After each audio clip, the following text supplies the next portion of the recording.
If you do go on to enjoy today's video, please remember to hit that like button. Of course, subscribe for more FIFA 21 and eventually FIFA 22 content. If you want to get some coins to see you through Path to Glory, head on over to u7buystore.com. New link down below, brand new website, but same old code. TVM gets you 5% off at checkout. What is going on, guys? Tim here. Welcome back to a brand new video. 87 rated base Samuel Eto'o, who is between 120 and 150. Why am I really that desperate to really not have any other cards I can make a video on? I have plenty. I have an account that I can actually jump on and do the 99 Messi and Ronaldo if I want to, but I've decided to do Eto'o instead. Why? Because who else is going to be doing a video about Samuel Eto'o's base card in September? I'm not doing it just for the sake of it. I actually really like this card. I got him quite early on, actually. I don't know whether it said the date, but it was one of the first icons I managed to pack. I think it was through an SBC. But either way, they brought out the icon SBCs quite early this year. Well, very early, actually. They've been in the game, I wouldn't say almost since the beginning, but it wasn't far off. It was very, very early on. And Eto'o was like the second one I think I got. If you watch the Road to Glory, that's how long ago it was, because I've stopped the Road to Glory very early this year because I'm not actually a massive fan of this game. But he was in the Road to Glory with an engine on him as well, just to give him a little bit more of a boost in the areas in which I like, you know, the pace and the movement more than anything else. He is a player that even now you can use and still humiliate people. You know, I've got that Neymar there. Haven't done a video on him. Could easily have done a video on him. Kante has a better version. In fact, I've got access again to a 99. Was it the 99 footies Kante? I've played with him for a few games. Could have done a video on him.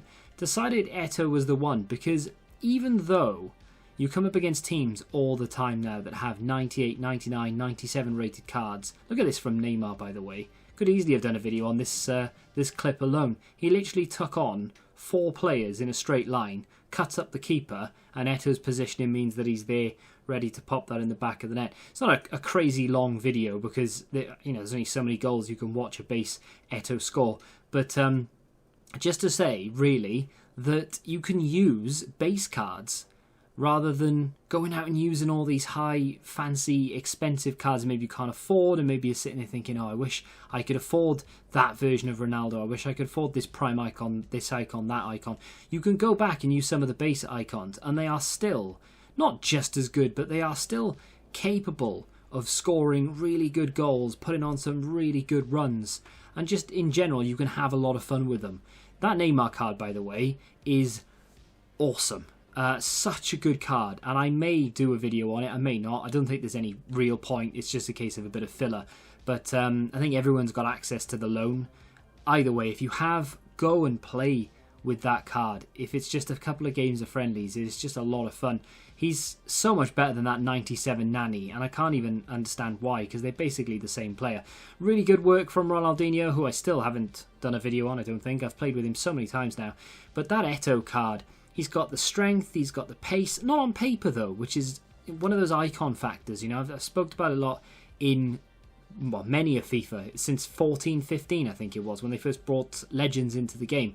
I talked about the icon factor and the fact that even though you've got certain icons that are actually quite trash in terms of their stats, like they just don't have very good stats at all. There's so many icons out there that have got like 90 rated cards and they're awful on paper, like they are terrible. Like how they're 90 rated cards is beyond me. And yet in game, they're actually pretty decent. Zola is one of those, base Zola. I haven't really played with him too much this year, but last year, for example, his stats were okay. They were nothing amazing, but he was one of the best cards in the game for a long time. And that's even when there were really high-rated Team of the Seasons out and stuff. People were still using that base Zola because he was broken. And Eto'o isn't necessarily a broken card, but he's definitely a card that's above his station. And that's just touching the iceberg, really. There's so many other icons in the game that are so much better than people give them credit for, just because they're not high enough rated and they've been out for ages and people want to try out some new things or try out the really high rated cards just because they think they're better. That's going to do it for me. Loved Eto'o, really good in front of goal, really strong, really fast. Just well worth it, especially now for like 130k. Absolutely fantastic. If you have enjoyed this, you want to see more of this type of thing, then do me a favour and hit that like button, subscribe to the channel, of course, and until the next time, goodbye.